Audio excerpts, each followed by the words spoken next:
નમસ્કાર દર્શક મિત્રો, 26 જાન્યુઆરી 2001 એ ગોજારો દિવસ છે. દિવસે કચ્છની ધરા ધરતીકંપથી ધણધણી ઉઠી હતી. ત્યારબાદ કચ્છને બેઠું કરવાના જે પ્રયાસો થયા એના ભાગરૂપે કચ્છમાં નવા ઔદ્યોગિક એકમો સ્થપાય અને એના થકી સ્થાનિક રોજગારીની તકો ઊભી થાય એ માટે રાજ્ય સરકારે ઉદાર પેકેજ જાહેર કરી અને કચ્છમાં ઉદ્યોગોને આકર્ષ્યા હતા, જેનું પરિણામ આજે જોઈ શકાય છે. આજે કચ્છ એક ઔદ્યોગિક જિલ્લો પણ બન્યો છે એમ કહેવામાં જરાય અતિશયોક્તિ નથી. દરમિયાનમાં મુન્દ્રાનું બંદર પણ વિકસ્યું છે અને કદાચ અંબાણી પણ બહુ મોટા પાયે કચ્છમાં આવે તે પ્રકારના વાવડ મળે છે. અમારા હિમાંશુભાઈ ભાયાણી, જે આપણા આજના મહેમાન છે, એ આ બધા પ્રદેશોના રોવિંગ એમ્બેસેડર છે. મોટરસાયકલ પર સ્થળ ઉપર પહોંચી જવું અને પછી વીજળી લાઈન નખાવવા માટે જમીન એક્વિઝિશન સામે ખેડૂતોના ધરણા હોય કે ટાટા કેમિકલ્સના પ્લાન્ટ થકી થતા પ્રદૂષણનો પ્રશ્ન હોય કે પછી અન્ય કોઈ પ્રશ્નો હોય, હિમાંશુભાઈને પ્રશ્નોની ગંધ આવે છે. જેમ હાથી બહુ દૂરથી વાતાવરણમાં સુગંધ પરથી પારખી લે છે, એમ હિમાંશુભાઈની જ્ઞાનેન્દ્રિય પ્રશ્નો બાબતમાં બહુ તીવ્ર છે. એ ખૂબ વાંચનાર લખનાર પત્રકાર છે, એટલે એ માત્ર પ્રશ્નને સ્થૂળ રૂપે નહીં જોતા, એના જે કઈ સૂચિતાર્થો હોય તે પણ સારી રીતે સમજે છે, એનું વિશ્લેષણ કરે છે. આજે એવો જ એક પ્રશ્ન કચ્છની ભૂમિકામાં જેણે પદાર્પણ કર્યું અને સરકારે જેને ખાસું મસમોટું પેકેજ આપ્યું છે, એવા જિંદાલ 100 પાઇપ્સ જે મોટા પાયે વોટર ટ્રાન્સફર પ્રોજેક્ટમાં વપરાય છે, એ એકમે એકાએક મનસ્વી રીતે, જે અમારી પાસે માહિતી છે તે પ્રમાણે 601 જેટલા કામદારોને કાઢી મૂક્યા છે. આવું કોણ કહે છે? તો આવું એ કંપનીના કામદાર યુનિયનના જે નેતા છે તે કહે છે. વિજયસિંહ જાડેજા, જે પૂર્વ સરપંચ છે સમા ઘોઘાના, તેઓ કહે છે. વેલજીભાઈ જાટ, જે કુશળ અકુશળ અસંગઠિત કામદાર સંગઠનના જનરલ સેક્રેટરી છે, તે કહે છે. આમ અહીંયા જે પુનઃવસનના શુભ આશયથી જે પ્રવૃત્તિ શરૂ કરવામાં આવી હતી, એ પ્રવૃત્તિનો હવે બીજો છેડો દેખાવા માંડ્યો છે.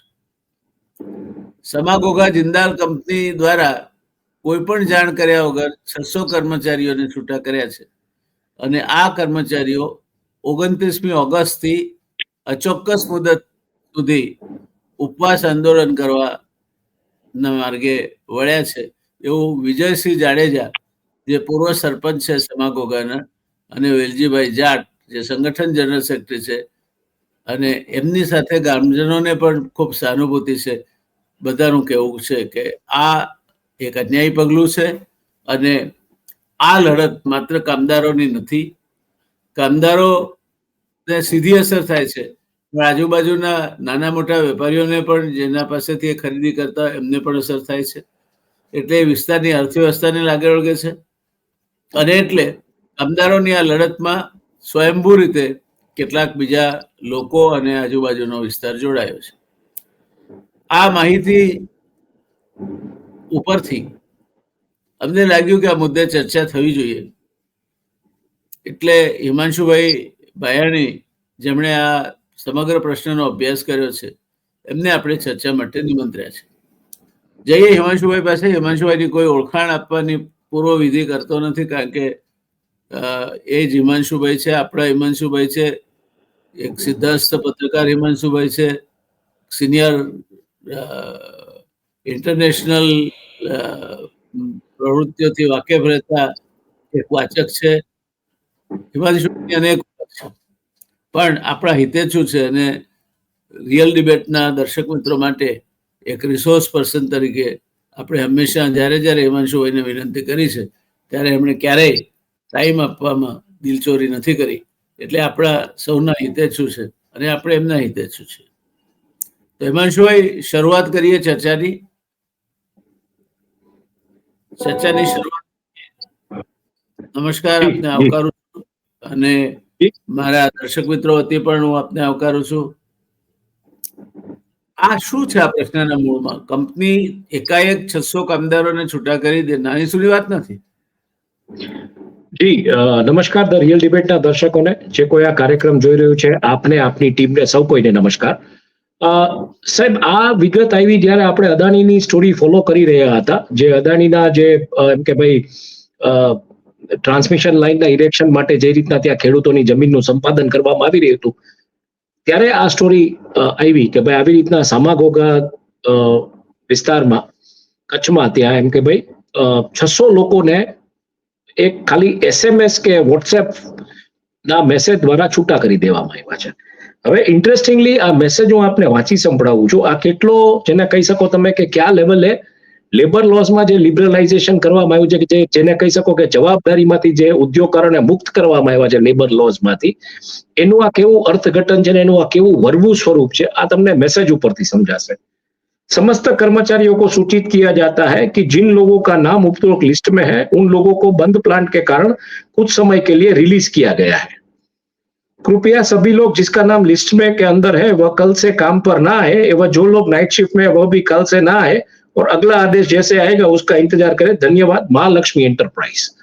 આ મહાલક્ષ્મી એન્ટરપ્રાઇઝ છે, કોઈ થર્ડ પાર્ટી કોન્ટ્રાક્ટ છે, થર્ડ પાર્ટી કોન્ટ્રાક્ટર છે, જેણે આ એમ્પ્લોઈઝને ત્યાં કોન્ટ્રાક્ટ ઉપર રાખ્યા છે. હવે સાહેબ, લિસ્ટ એક આખું સાથે મોકલવામાં આવ્યું વોટ્સએપ ઉપર, અને વોટ્સએપ ઉપર કર્મચારીઓને જાણ કરી દેવામાં આવી કે કાલથી તમારે નથી આવવાનું અને તમારું નામ આ લિસ્ટમાં છે કે નહીં. હા, એટલે તમે આ લિસ્ટ જોઈ લેજો, આમાં તમારું નામ છે કે નહીં. એટલે આનાથી મોટું અપમાન બીજું શ્રમિકોનું શું હોઈ શકે કે તમે એને પર્સનલી એ જાણ નથી કરતા. આજકાલ તો વોટ્સએપમાં કે બ્રોડકાસ્ટ લિસ્ટ કે કરીને તમે જાણ કરી શકો. આ તો તમે બધાની હાજરીમાં બધા જ ગ્રુપમાં મોકલો છો અને તમે લિટરલી શ્રમિકોને એક પ્રકારે, જેને કહી શકો કે શ્રમિકોની અંદર એક વિખવાદ થાય એવી પરિસ્થિતિ ઉત્પન્ન કરો છો. જે લોકોને રાખવામાં આવ્યા છે, જે લોકોને કાઢવામાં આવ્યા છે, એમાંય ક્યાંક મતભેદો, એટલે એ લોકો જઈને કે બહુ સારું કર્યું, આને કાઢ્યા કે જે કાંઈ. એટલે આ કયા પ્રકારની ડિવાઇડ એન્ડ રૂલની અંગ્રેજો કરતા ખરાબ પોલિસી છે. અચ્છા, આ થયું સમજ્યા. પછી 29 તારીખથી આ લોકો હડતાલ પર છે ને આ લોકો એમ કે છે કે ભાઈ અમને પાછા લ્યો, કારણ કે સમાઘોઘા વિસ્તારમાં 600 જણા બેરોજગાર થાય, એક ફેક્ટરીમાં કામ કરતા હોય તો એ રાતોરાત રોજગાર ગોતવા ક્યાં જાય? આ બહુ મોટો પ્રશ્ન છે, બરાબર છે. અને લેબર લોઝમાં જે પ્રકારની છૂટછાટો કરવામાં આવી છે કોરોના પછી, એનું આ વરવું પરિણામ છે કે 600 જણાને ક્યારે કાઢી મૂકવામાં આવ્યા ને કોઈ જ આમાં, જેને કહી શકો, કોઈની જવાબદેહી નથી બનતી. એટલે આ એક એવું મોડલ છે કે તમે ફેક્ટરી ચલાવો, તમને ના પોસાય તો કામદારોને કાઢી મૂકો, કોસ્ટ કટિંગ કરો, જે કરો. થર્ડ પાર્ટી એન્ટરપ્રાઇઝ જે હશે, જે આમાં આઉટસોર્સ કરીને આપતી હશે માણસોને, એને એના પૈસા મળી જાય અને બાકીનું બધું પછી, જેને કહી શકો કે ઘાસ ચરાવવા ગયું, એના જેવી પરિસ્થિતિ. અને તમે આપી દો ઇલેક્ટોરલ બોન્ડમાં પૈસા, પછી તમે ચલાવો ન ચલાવો, જે કાંઈ છે એનો હેરકટ જે છે એ બેંક્સ લઈ લેશે NCLT-માં. એટલે આ મને લાગે છે કે લેબર લોઝનું જે ઇન્ટરપ્રિટેશન જે રીતના કરવામાં આવ્યું છે, જે રીતના લેબર લોઝમાં આખા ચેન્જીસ કરવામાં આવ્યા છે, આ ક્લિયરલી ઇન્ડિકેટ કરે છે કે આ પ્રોટેક્શનિઝમની સામે જ જઈ રહ્યું છે. હવે આ શું કામ હું જે આ વાત કરી રહ્યો છું કે પ્રોટેક્શનિઝમની સામે જઈ રહ્યું છે, એટલે બેઝિકલી જે કર્મચારીઓ જે છે, ખાસ કરીને મજદૂરો જે છે, મજદૂરોના હકને ક્યાંય આમાં સુરક્ષિત કરવાનો કોઈ પ્રાવધાન છે નહીં. આ બહુ સ્પષ્ટ દેખાય છે. શું કામ કહી રહ્યો છું એનું મારી પાસે એક ચોક્કસ તારણ છે કે આ સુધારાઓ થયા ત્યાર પછી કયા કયા પ્રકારની હડતાલો ક્યાં ક્યાં થઈ છે. ઓરિયન્ટ ક્રાફ્ટ ફેક્ટરી, એમાં ગુરગાંવમાં, જ્યાં બેઝિકલી સેંકડો કામદારોએ હંગામો મચાવ્યો હતો, અને ગાર્મેન્ટ નિકાસકાર છે ઓરિયન્ટ ક્રાફ્ટી, અને વાહનોને આગ લગાડીને બારીઓ તોડી હતી. આ ઘટના અચાનક નોકરીમાંથી છૂટા થવા અને ફેક્ટરીમાં નબળી કાર્ય પરિસ્થિતિઓ અંગેની ફરિયાદોને કારણે થઈ હતી. એટલે કર્મચારીઓએ નબળી કાર્ય પરિસ્થિતિની ફરિયાદ કરી તો એને અચાનક છૂટા કરી દેવામાં આવ્યા. એટલે ત્યાં પછી એક પ્રકારનું એક હિંસક આંદોલન થયું, જે ઔદ્યોગિક ક્ષેત્રના શ્રમ પ્રથાઓ પ્રત્યે વ્યાપક અસંતોષને પ્રતિબિંબિત કરે છે. સંદર્ભ શું હતો? આ આંદોલન શ્રમ સુધારણાઓના સંદર્ભમાં થયું હતું, જેમાં એપ્રેન્ટિસ એક્ટ 1961 2014માં જે સુધારવામાં આવ્યું હતું, જેવા સુધારાઓ સામેલ હતા, જેને એપ્રેન્ટિસની ભરતી પરના નિયમોને શિથિલ કર્યા હતા અને જેનાથી કામદારોની નોકરીની અસુરક્ષા વધી શકે છે. આ સુધારણાઓ શ્રમિક સુરક્ષા કરતા નોકરીદાતાની લવચિકતાને પ્રાથમિકતા આપે છે. એટલે એ સપોર્ટ કરે છે એમ્પ્લોયરને, એમ્પ્લોયને નહીં. નોકરી આપનારા જે શેઠિયાઓ છે એની તરફી આ છે બેઝિકલી આ કાયદાઓ, અને નોકરીમાં જે લોકો છે, જે મજદૂરો છે, એની કોઈ વેલ્યુ નથી એવું આમાં સાબિત થાય છે. અને એને કારણે અશાંતિમાં વધારો થયો હતો. રોયટર્સે આ રિપોર્ટ કરેલું છે. એટલે આ જે હું વાત કરી રહ્યો છું, કોઈ મારા ઓલાથી નથી કર્યો, રોયટર્સના આધાર ઉપર. આવા 4-5 એક્ઝામ્પલ્સ મેં લઈને આખી વાતો કરવા માંગુ છું. ઘણા બધા એક્ઝામ્પલ્સ છે. મહિન્દ્રા એન્ડ મહિન્દ્રાની નાસિક ફેક્ટરીમાં પણ હડતાલ પાડવામાં આવી હતી, અને આ નાસિક ફેક્ટરીમાં કામદારોના યુનિયનના જનરલ સેક્રેટરીના સસ્પેન્શનના પ્રતિસાદમાં ટૂલ ડાઉન સ્ટ્રાઇક હતી. અને આ હડતાલને કારણે મહિન્દ્રા એન્ડ મહિન્દ્રાને 80 કરોડનું ઉત્પાદનનું નુકસાન ગયું હતું. અને વેતનના વિવાદો હતા, અસ્વસ્થ કાર્ય વાતાવરણ હતું, અને કામની જે તીવ્રતા અથવા જે વર્કનું પ્રેશર હતું એની ફરિયાદો હતી. અને એમાં જ્યારે યુનિયનના નેતાને કાઢી મૂક્યા તો ટૂલ ડાઉન સ્ટ્રાઇક ત્યાં સ્ટાર્ટ થઈ હતી. એટલે બહુ ક્લિયર છે કે લેબર લોઝમાં જે સુધારાઓ કરવામાં આવ્યા છે, લેબર લોઝ વિશે આપણે ચર્ચા કરશું, જે કોડ્સમાં ફેરફાર થયા છે. હવે આમાં જે સંદર્ભ છે એ 2014માં શ્રમ સુધારણા, જેમાં ઔદ્યોગિક વિવાદ અધિનિયમના સુધારા, જેમ કે રાજસ્થાન સુધારો, જેને ચટણી માટે મંજૂરીની મર્યાદા 100 થી વધારીને 300 કામદારોની કરી હતી. એટલે તમે 300 કામદારોને કાઢી મૂકો ત્યાં સુધી કોઈ લેબર કોર્ટમાં કે ક્યાંય કોઈ જાય તો એને કોઈ જવાબ મળે નહીં.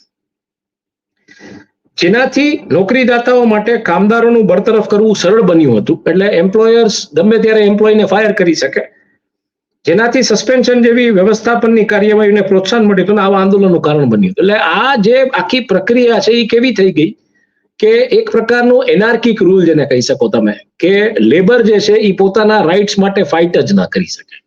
ચાહે એ સારી વર્કિંગ કન્ડિશન માટે અવાજ ઉઠાવે, કે ચાહે વેતન વધારો, કે જે કાંઈ માંગે, મોંઘવારી જે રીતની છે એમાં ઓબ્વિયસલી એ પ્રકારનું માંગવાના છે. તો એ કંઈ માંગે તો એને સસ્પેન્ડ કરી દેવા સુધીની જોગવાઈને 300 જણાને કાઢી મૂકો ત્યાં સુધી કોઈ જવાબદેહી કોઈની બનતી નથી. આવી જ પરિસ્થિતિ આઈટી ક્ષેત્રની ચટણીઓમાં, અને એનો વિરોધ પણ શ્રમ કોર્ટ્સ પછી થયો હતો. એટલે આ માત્ર ને માત્ર મેન્યુફેક્ચરિંગ સેક્ટરમાં નથી, આ કોર્પોરેટ સેક્ટરમાં ને સર્વિસ ઇન્ડસ્ટ્રીમાં જોવા મળ્યું છે. આઈટી ક્ષેત્રે COVID-19 રોગચાળા દરમિયાન અને ત્યારબાદ પિંક સ્લિપ ટ્રેન્ડને કારણે નોંધપાત્ર અશાંતિનો સામનો કરવો પડ્યો છે. મોટાભાગની ટેક કંપનીઓમાં સામૂહિક ચટણીઓએ આઈટી કામદારો દ્વારા વિરોધ જન્મ આપ્યો, જેઓ ઘણીવાર અચાનક નોકરીમાંથી કાઢી મૂકવામાં આવ્યા હતા, વિના પર્યાપ્ત વળતર અથવા નોટિસ વિના. આઈટી ક્ષેત્રની સંગઠિત પ્રવૃત્તિ આ કામદારોને નવા શ્રમ કોડ દ્વારા અસરકારક રીતે આવરી લેવામાં ન આવી હતી, તેનાથી આ સંવેદનશીલ બન્યા. એટલે આ ઇવન કોર્પોરેટ સેક્ટરમાં, સર્વિસ સેક્ટરમાં, શહેરોમાં પણ આ પરિસ્થિતિઓ સર્જાણી છે. માત્ર કારખાનાઓમાં ક્યાંક સમાગોગામાં સર્જાણી છે એવું પણ નથી, આ બધી જ જગ્યાએ સર્જાણી છે. આનું કારણ શું છે એના ઉપર આપણે આવીએ છીએ ધીરે ધીરે.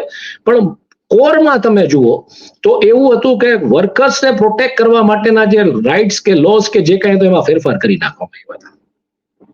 શ્રમ કોડ્સ, ખાસ કરીને ઔદ્યોગિક સંબંધિત કોડ 2020 ચટણી માટે મંજૂરીની મર્યાદા 300 કામદારો સુધી વધારી, જેનાથી કંપનીઓ માટે ડાઉન સાઇઝિંગ સરળ બન્યું હતું. આઈટી સહિત અસંગઠિત ક્ષેત્રને સંબોધવામાં કોડ્સની નિષ્ફળતાએ અસંતોષ વધાર્યો હતો, કારણ કે કામદારોને મૂળભૂત શ્રમ અધિકારોના ઉલ્લંઘનનો સામનો કરવો પડ્યો હતો, અને વિના કાનૂની એના પાસે કોઈ લીગલ પ્રોટેક્શન જ નહોતું, કોઈ કાનૂની ઉપાયો જ નહોતા. આ બધી જે આ ફેરફારો કરવામાં આવ્યા છે એમાં, અને આ બધા જે આર્ટિકલ્સ છે એ ક્યાંક ને ક્યાંક રોયટર્સ છે, ટેલર એન્ડ ફ્રાન્સિસ, આ બધી જે ફોરેનની અમુક જે પેઇડ સાઇટ્સ બધું છે, બધામાં આર્ટિકલ્સ આવ્યા છે. આપણે ત્યાં તો આવા આર્ટિકલ્સ આવતા નથી, તમને ખબર છે. અચ્છા, આની અસર સરકારી કર્મચારીઓ ઉપર પણ થઈ છે. એ ક્યાં થઈ છે? આશા અને આંગણવાડી કામદારોના આંદોલનો ચાલુ 2020 પછી ભારતની ગ્રામીણ આરોગ્ય વ્યવસ્થા માટે નિર્ણાયક એવા એક્રેડિએટેડ સોશિયલ હેલ્થ એક્ટિવિસ્ટ આશા અને આંગણવાડી કામદારોને ન્યૂનતમ વેતન અને સામાજિક સુરક્ષા જેવા લાભો સાથે ઔપચારિક કામદાર તરીકે માન્યતા મેળવવા માટે આંદોલન કર્યું હતું આ લોકોએ. આ કામદારો જે ઘણી વખત સ્વયંસેવકો ગણાય છે, તેમને અચાનક નોકરીમાંથી છૂટા કરવામાં આવ્યા હતા અથવા નોકરીની સુરક્ષાનો અભાવ હતો. ખાસ કરીને COVID-19 સંકટ દરમિયાન, જેનાથી ઉત્તર પ્રદેશ, હરિયાણા જેવા રાજ્યોમાં વિરોધ થયો હતો. સામાજિક સુરક્ષા કોડ 2020 આશા અને આંગણવાડી કામદારો માટે જેવા અસંગઠિત કામદારોના અધિકારોને પર્યાપ્ત રીતે સંબોધવામાં નિષ્ફળ રહ્યો હતો, જેઓ ભારતના કર્મચારીનો નોંધપાત્ર હિસ્સો રચે છે.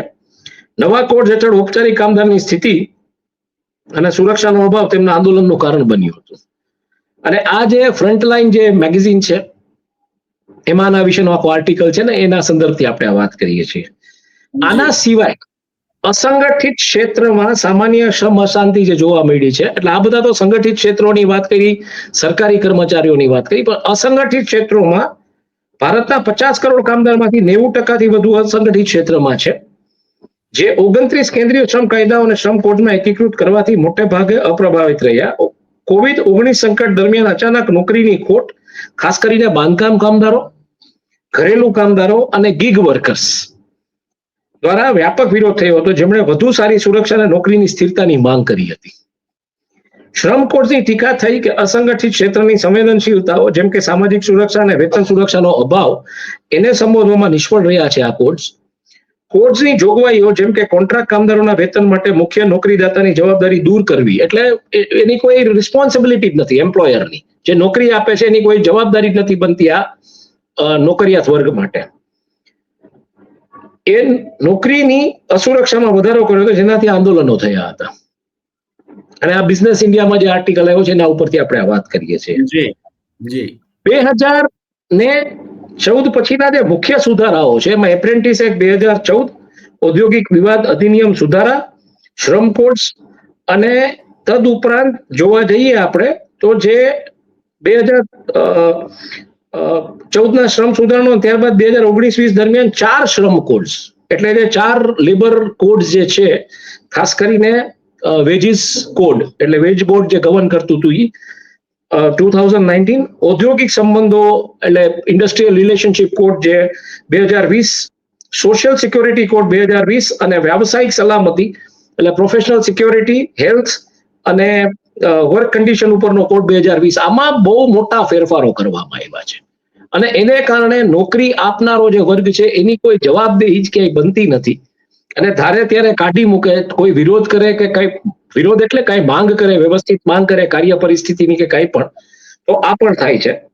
અને આ બધી પરિસ્થિતિમાં નિષ્કર્ષ આપણે જોઈએ તો નિષ્કર્ષ એ છે કે આ પછીના શ્રમ, ખાસ કરીને શ્રમ કોડ, શ્રમિક વિરોધી જોગવાઈઓ જેમ કે શિથિલ ચટણીના નિયમો, અસંગઠિત કામદારો માટે અપૂરતી સુરક્ષાને કારણે વધેલી શ્રમ અશાંતિ સાથે સંકળાયેલા છે.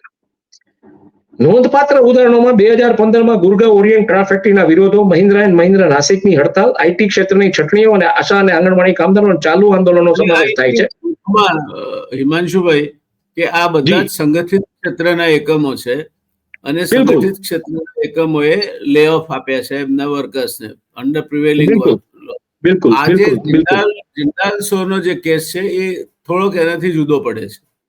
જુદો એ રીતે પડે છે કે અહીંયા પેટા કોન્ટ્રાક્ટર તરીકે મહાલક્ષ્મી ઇન્ડસ્ટ્રીઝ કરીને કે એજન્સીઝ કરીને કોઈ વચ્ચે એમ્પ્લોયર છે, જેણે કંપનીમાં મૂક્યા છે વર્કર્સને. એટલે વર્કર્સને જિંદાલ સો પાઇપ છૂટા નથી કરતી, વર્કર્સને કોન્ટ્રાક્ટર છૂટા કરી રહ્યો છે. એજન્સી છૂટા કરે છે. જી હા, એજન્સી છૂટા કરે છે, કોન્ટ્રાક્ટર છે જે જિંદાલ સો પાઇપનો. એટલે જિંદાલ સો પાઇપની ફિડ્યુસરી અથવા પેરેન્ટલ રિસ્પોન્સિબિલિટીમાંથી જિંદાલ સો પાઇપ મુક્ત રહી શકે નહીં. ડ્યુ પ્રોસેસ એને ફોલો જ પડે, ઇવન વિથ લિબરલ જે કાયદા છે તે પ્રમાણે. અને મજૂર કમિશનરે તાત્કાલિક રિકન્સિલિયેશન પ્રોસિજર પણ શરૂ કરવો પડે. એનસીઆરટીમાં જવાથી કોઈ મજૂરોના હિતો જોખવાય એવું બનવાની શક્યતા નથી. પણ માત્ર હડતાલ પાડવાથી આ પ્રશ્નનો ઉકેલ નથી, કારણ કે હડતાલ તો કંપની સામે પાડી છે, એમને છૂટા કરે, એમનો નોકરીદાતા બીજો સામે છે. બિલકુલ બિલકુલ. એટલે આ જે લેબર છે, જે લોકોને એબ્રપ્ટલી છૂટા કરવામાં આવ્યા છે, એમણે પહેલા તો લેબર કમિશનર પાસે જવું જોઈએ અને પોતાની જે ગ્રીવાન્સ છે એ ગ્રીવાન્સ એની પાસે દર્જ કરાવવી જોઈએ. જી અને લેબર કમિશનરે રિલાઇંગ અપોન ધેટ જિંદાલ સોરને નોટિસ આપી અને એમની સાથે વાર્તાઘાટ ચાલુ કરવી જોઈએ ચાલુ અને કરવા જોઈએ. બરોબર છે. પ્રોસેસ ચાલુ કરવો જોઈએ.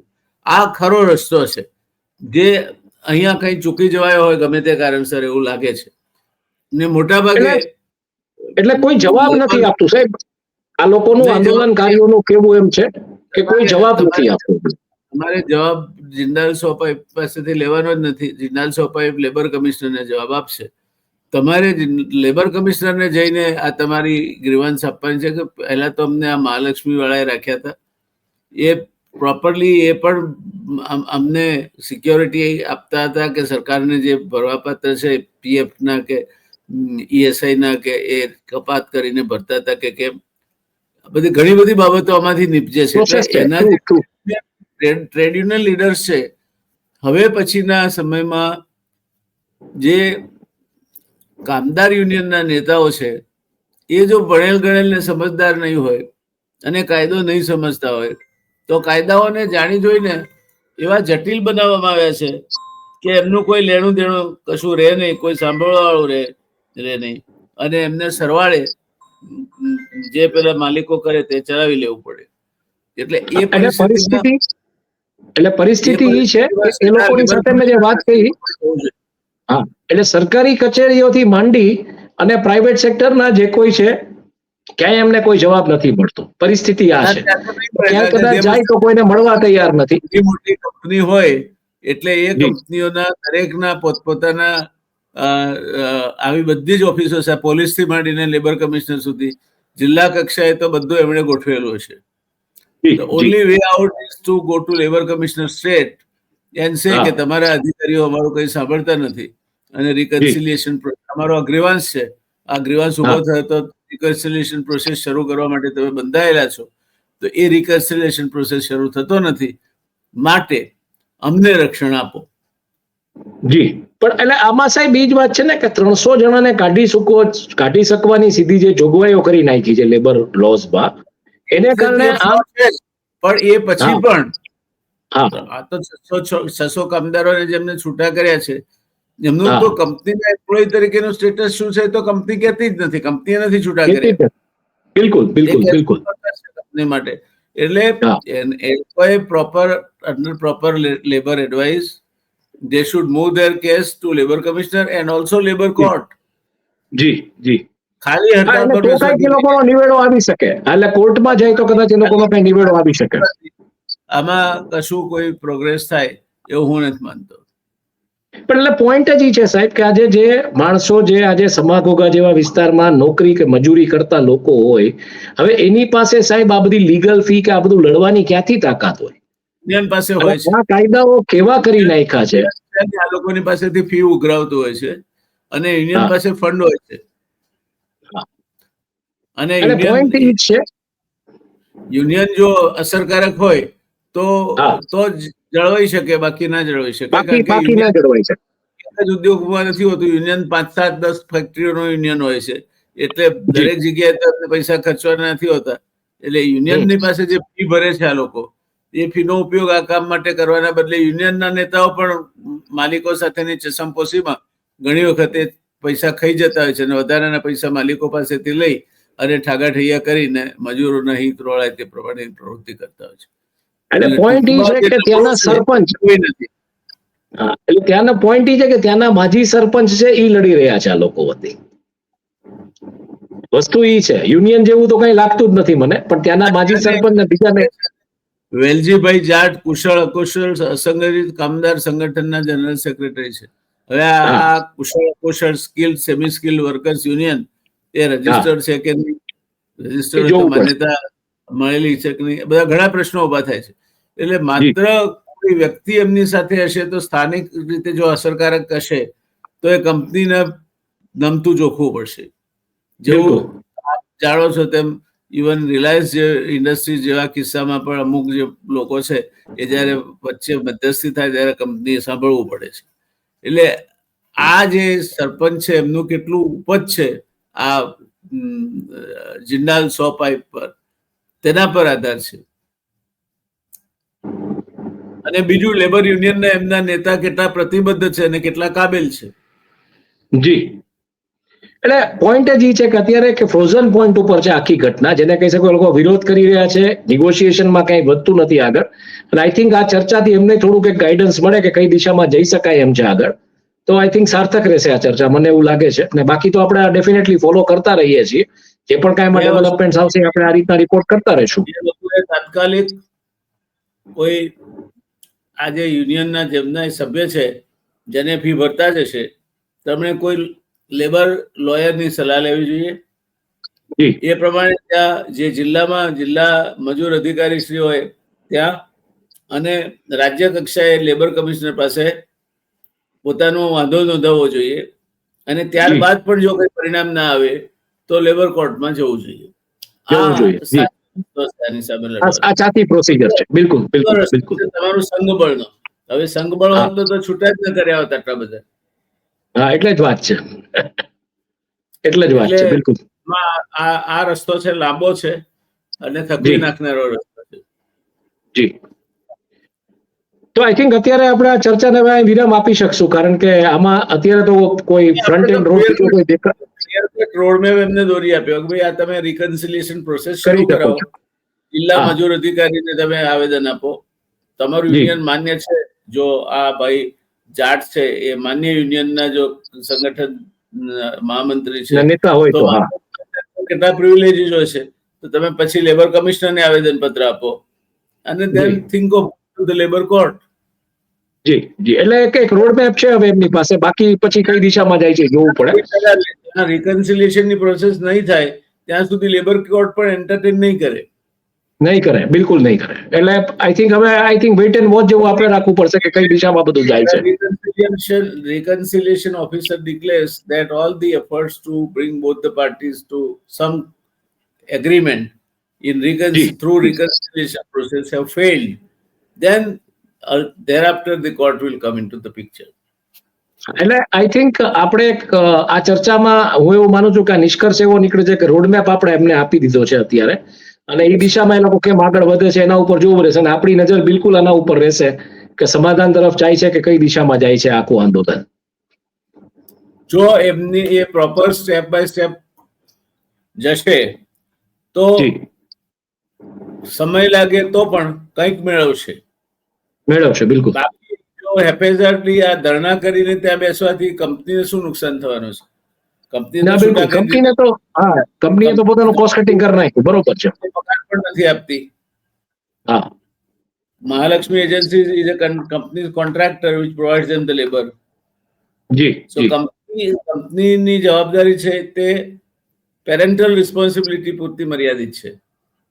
જી, ધારો કે કોઈ પ્લાન્ટમાં કશું કે અકસ્માત થયો અને કોઈ માણસ મરી ગયો તો મહાલક્ષ્મી જવાબદાર ખરા, પણ કંપની પણ જવાબદાર થાય, કારણ કે મહાલક્ષ્મી એટલે અને બીજી એક વાત છે ને, આજે બીજી એક વાત છે આજે કે આજે જિંદલ સો પાસે સ્ટેટ ગવર્મેન્ટના, સેન્ટ્રલ ગવર્મેન્ટના વોટર સપ્લાયના અને મોટા મોટા કોન્ટ્રાક્ટ છે, તો કેમ સસ્ટેન નથી કરાવી શકતા? આ બહુ મોટો પ્રશ્ન છે. કોસ્ટ કટિંગ એમને ક્યાં નડે છે કે એને શું કરવું પડે છે? મેન્ટેનન્સ માટે જ છે, ટેમ્પરરી શટડાઉન છે, પરમિનન્ટ છે, એ કોઈ હજી કયા લોકો ચોખ્ખો નિષ્કર્ષ આવતો નથી ક્યાંયથી. હા, એમને એ નોટિસ એ રીતની આપી છે કે કોર્ટમાં પણ કઈ એક્શન તાત્કાલિક તો અમલીકરણ એક્શનેબલ નથી. જી જી, તમને ફ્યુચરમાં બોલાવીશું જ્યારે જરૂર પડશે. બસ એના જેવું છે. એટલે અત્યારે તો રિકન્સિલિએશન પ્રોસેસ લેબર કમિશનર થકી જે કઈ થાય તે થઈ શકે, બીજું કઈ ના થઈ શકે. બીજો કોઈ રસ્તો નથી દેખાતો. બિલકુલ. તો આપણે આ વાતને આજે અહીં જ વિરામ આપી, બસ આ ચર્ચાને વિરામ આપી. બિલકુલ. થાય એટલો એક વધારાનો ઉપાય હું એ પણ સૂચવીશ કે ત્યાં ગાંધીધામમાં કે ઔદ્યોગિક એરિયામાં બીજા મોટા યુનિયનો હશે તો એવા યુનિયનનો સાથ પણ લઈ શકે. એમની પાસે સામાન્ય રીતે લીગલ ટીમ હોય છે, એ લોકોના લોયર્સ પણ હોય છે, તો એનો ઉપયોગ કરી શકાય અને એમની સાથે પરામર્શમાં રહીને આગળની કાર્યવાહી કરી શકાય. આપણો તો જે પ્રયત્ન હતો એ આ જે સામાન્ય માણસો છે જેમની રોજગારી ગઈ છે એમના પ્રત્યે સહાનુભૂતિથી પ્રેરાઈને એમને માર્ગદર્શન આપવા પૂરતો આપણો પ્રયત્ન મર્યાદિત હતો. જે આપણે બેસ્ટ ટુ અવર એબિલિટીઝ આપ્યું છે, આથી આગળ જે એક્શન છે તો એમણે લેવાની રહી. Thank you. જી જી, થેન્ક યુ. જી. જી.